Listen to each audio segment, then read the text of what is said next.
Hello, I'm Michelle McCory coming to you from Freedom Fest 2021 in Rapid City, South Dakota. And joining me now is a leader in the libertarian movement. Yaron Brook is the best-selling author of several books, including Free Market Revolution, How Ayn Rand's Ideas Can End Big Government. He is the chairman of the board at the Ayn Rand Institute. He can be heard weekly on the Yaron Brook Show, and he is also the managing partner at BHZ Capital. Yaron, great to have you with us here. Thanks for having me on. All right, Yaron, one of the biggest ideas you champion, whether it's a speaker, as a hedge fund manager, as the chairman of the Ayn Rand Institute, or as an author, is this idea of restricted government, capitalism, and pursuit of individual interests. Yes. Now, the US government has taken on a different role due to the pandemic, at least that's the premise that's been given. And we've seen benefits expanded across the board. Now there's talk of making some of these more permanent. What does this signal to you about the direction that the US economy is headed into? It's very scary. Not only have we seen a massive expansion in government spending, in government programs, in the dependence of people on government, we saw lockdowns. Who would have thought that the American government could lock down its citizens for months and months, not just to flatten the curve of hospitals, but because some bureaucrat has decided that, he knows better how you and I should live.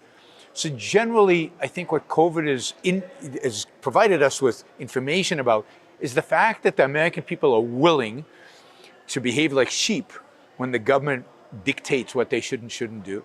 And also that the government is willing to take on these massive powers. So I think economically, we're seeing the U.S. move slowly but systematically towards bankruptcy, towards bankruptcy? Well, who's going to pay this debt? There's no way to pay this debt back. If this debt leads to inflation, interest rates will go up, and the national debt will be unmanageable because our government raises raises bonds short term. So they issue 1 year, 3 month bonds. If interest rates go up, the cost of that alone would wipe out everything that is provided through taxes. So, we are approaching levels of debt that we saw in World War II.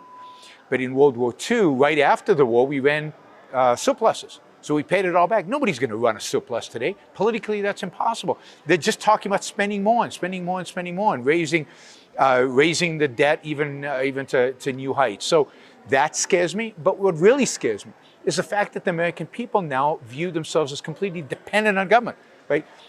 We had lockdowns. So what's the solution? We'll give you a check to stay home. We shut down businesses. What's the solution? We'll give you a check to stay open. Everything now depends on government, and that is destroying the sense of entrepreneurship, the sense of individualism that Americans have, and that's scary culturally. Well, it hasn't pervaded everywhere yet, but that certainly has been the predominant theme and the predominant message, and a lot of people have been, to your point, just relying on government benefits. Now, you touched on inflation and you said if. It seems to me as though inflation is already here. Although Fed Chair Jerome Powell is insisting that it's transitory, it's temporary, that they've got the tools to fix it. But nonetheless, this is leading to tremendous concerns about dollar debasement. Mm-hmm. If we aren't able to pay back this debt, if there is a situation where inflation becomes hyperinflation, if the Fed is in a position where it does have to raise rates and there's a taper tantrum, all of this is not painting a picture of confidence in the fiat currency, which is the US dollar. Are you concerned about that? Very much so. I think there are real issues that you just specified. We've got inflation. Inflation is rising, whether it's temporary right now or not. Long term, this level of spending is just unsustainable. The only thing going for the US dollar, if you will, is that everybody else is doing the same thing. The Europeans are printing money like crazy and increasing debt like crazy. Their central bank is buying up government debt, just like our central bank is. The Chinese are doing the same thing. Couldn't even switch to Chinese currency. There is no good currency in the world. But this is a global phenomenon, and it's going to be a global crisis, and it's a global problem. And I think rather than hyperinflation, which I think is quite unlikely because I think we know how to deal with inflation. We know how to stop it. It's just very, very painful. I think what we're really in for is a long period of stagnation, maybe combined with inflation, maybe not. But one thing is guaranteed, we're not going to see economic growth, significant economic growth in the United States or in the world for a long time. Well, the argument could be made, look at the growth that we're seeing now, subsequent to the reopening. Well, that's fake, right? Because once you dip down dramatically, we're barely getting back to where we were before the crisis. See, yes, everybody goes back to work. Everybody gets a check from the government, goes spends it. You're seeing that. But once they're stabilized, once the effect of COVID recovery goes away, then the question is, what is long-term growth? And long-term growth, I'd be surprised if it was over 1%. If you combine that with inflation, it could be devastating. So I just don't see good things happening in the U.S. economy. You've got massive malinvestment, you've got money flowing to the wrong things, and all this is leading to long-term, we are all not going to be able to benefit from what's possible. So you're a free market champion. What is the free market solution to this then? Well, the free market solution is get government out of our lives, get government out of every aspect of our lives, get government out of our business, the business of business, which means get the regulatory state, shrink it, and eviscerate it. Shrinking it's too mild. How do you get government out of your life? Well, the only way to get government out of your life is to convince people, you, the viewer of this, all of us, that government is destructive. The government is a destructive force when it comes to economics. Now, I'm not against government. I'm not an anarchist. I believe government is good at one thing, and that's protecting our rights. But what it does today is not protect our rights. It's violating our rights, and it's intervening in every aspect of our lives. And we saw that during COVID when it was at a max point of intervention. So we need to educate people about the proper limits of government and to start phasing government out. When it comes to the dollar, when it comes to that, we didn't always have a Federal Reserve. People don't know this, but there once was a time where America prospered, grew at very high GDP rates, and there was no central bank. We somehow managed. So let's put on your fund manager hat on and give me some practical advice as an investor to deal with this. Well, it's really a difficult time as an investor right now, because the fact is that if inflation happens, then bond prices are going to tumble. And if you stay in cash and there's inflation, the value of your cash is decreasing. I mean, the fact is that if there really is inflation, you want to be in something like gold, because gold actually maintains its value. It's not an investment as much as it is a store of value. It's an ability to actually maintain the value. Stocks don't do terribly under inflation, but you better not be in long-term bonds. Long-term bonds are crushed in an inflationary environment. Of course, the slow growth is bad for stocks.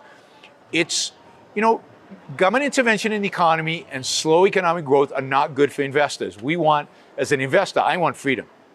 And freedom means government to separate itself from economics, from economic policy. Well, on the idea of freedom, you have those championing Bitcoin and cryptocurrencies as an alternative store of value asset. What are your thoughts on that? I'm not a big fan of Bitcoin. Cryptos, I think it's still too early to tell.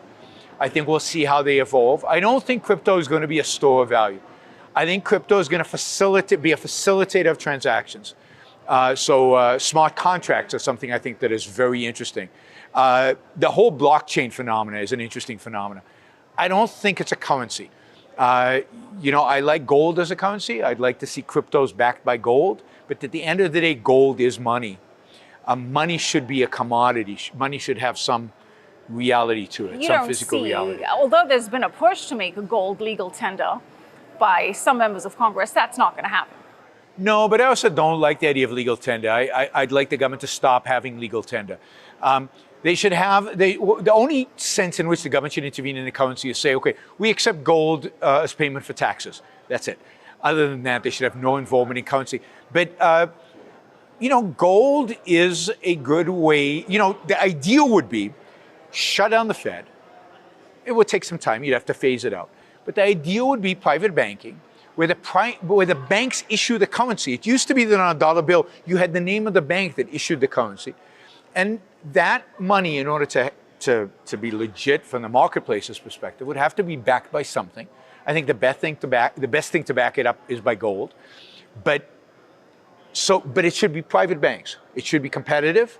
Different currencies can compete. If you want to start a currency on Bitcoin, if you want to have a currency that's backed by plutonium, I don't know, whatever the hell it is, let the market decide what the best currency is. I think it'll be gold, but there's no guarantee. So free market principles applied to the idea of currency. It's a great ideal, yes. And we're actually moving in the opposite direction. Yes, we are. Especially if you look at this idea of a central bank digital currency, which, as we know, is being led by China. And there's talk that the US may move towards a digital dollar. The Fed currently preparing a paper that it's going to release at the end of summer in September. What would a US digital dollar mean? I think the only real thing that the digital dollar adds to the already status system where the government controls pretty much everything that it wants to control. The thing the digital dollar adds to that is that now they monitor everything that you do. Basically, the digital dollar is really there to replace cash, because we already have digital everything, right? You use your credit card for everything. They're monitoring everything that you do financially. But once you have a digital dollar and you're not allowed to use cash, which I think is we're getting to the day where they will ban cash. Already some Scandinavian governments have tried to ban cash. By banning cash, they want to control and monitor every transaction that you engage in. They want to make sure you can't cheat on your taxes on 1 cent, because they'll know everything you spend your money on. That's scary. That is now tracking everything. That is not scary. Many would say that that is downright terrifying. When this is something that's championed by the People's Bank of China, the PBOC, you can understand it. You can see why it would be appealing to the CCP. Yes. But when you take into account that every yuan will be monitored by the government, they will know exactly what you spend it on, who you pay it to, who pays you. And more importantly, you could be cut out of the system if you don't play by the rules, if it's all digital. If you're saying that the idea is potentially to move towards a cashless society in the United States, and we would have the same restrictions with a digital dollar, where the US government knows every single time you make any kind of transaction, and they take paper money out of circulation, meaning that those dollar notes are practically worthless, is that not against the very ideals of American liberty and freedom? Absolutely. And look, one of the arguments for cryptocurrency and legitimate arguments is that's a way around the system. So it's a way to preserve liberty because they can't trace that. Now, I think when we get to that point, they'll ban them and they'll make it very, very difficult for you to transact. But yes, we have already moved so far away from American liberty that the founding fathers, if they showed up in America today, looking at the level of freedom, they couldn't recognize the place. We already are being tracked by the government. Just, remember Snowden, remember the NSA and what they're doing and what they're listening to and what data they're accumulating on us. The Federal Reserve doing this would be just one more step. Think about the lockdowns. That's a police state. The lockdowns were a police state. But a Fed coin seems to me to be the ultimate step of regulation, of control, of monitoring. The fact that it is something that is being contemplated, and granted, I would imagine that Congress would have to vote on it, but the fact that it's being contemplated and the narrative is put forward, the US is going to have to do it or be left out.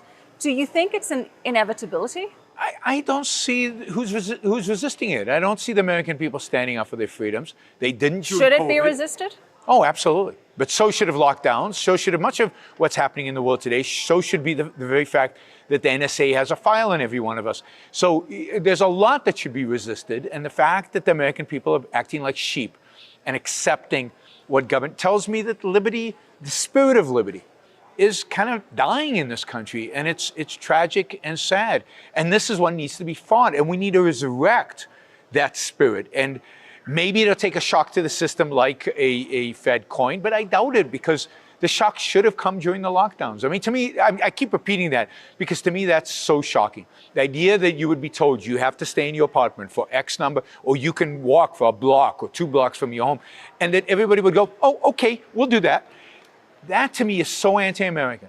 That to me is so, I mean, imagine George Washington saying, yeah, okay, the government can tell me what I can and cannot do and when I can stay at home. That is a travesty. The government has no business in this, unless it's an emergency for a couple of days because, I don't know, the hospitals are being overloaded. But it's not about hospitals anymore. It's about central planning, trying to run our lives, and digital currency is not about a better economy. It's about control, nothing else. This is about controlling our lives and managing our lives by people who want to accumulate more. Look, the Federal Reserve already is a gazillion times more powerful than it should be. It shouldn't exist. We should have competitive free market banking. So we already live under significant control. I think this is just one more increment in the slow death of American liberty. But every increment needs to be fought as if it's as if it's going to be the one that kills us, because it could be the one that ultimately kills us. Yaron, that's a very pessimistic note. Yeah, but it can sobering be fought. though. So let me just say it can be fought and it should be fought, and it has to be fought in this country. There's no other country in the world that has in a sense, tradition and a legacy of liberty, a legacy of the founding fathers who look. The founding fathers fought the mightiest military force in human history for what? For freedom and liberty. You'd think we could muster the energy, muster the courage to fight a bunch of bureaucrats in Washington who are nowhere near as powerful and as strong as the British were, who are not going to unleash the U.S. military on us. And we fight by speaking.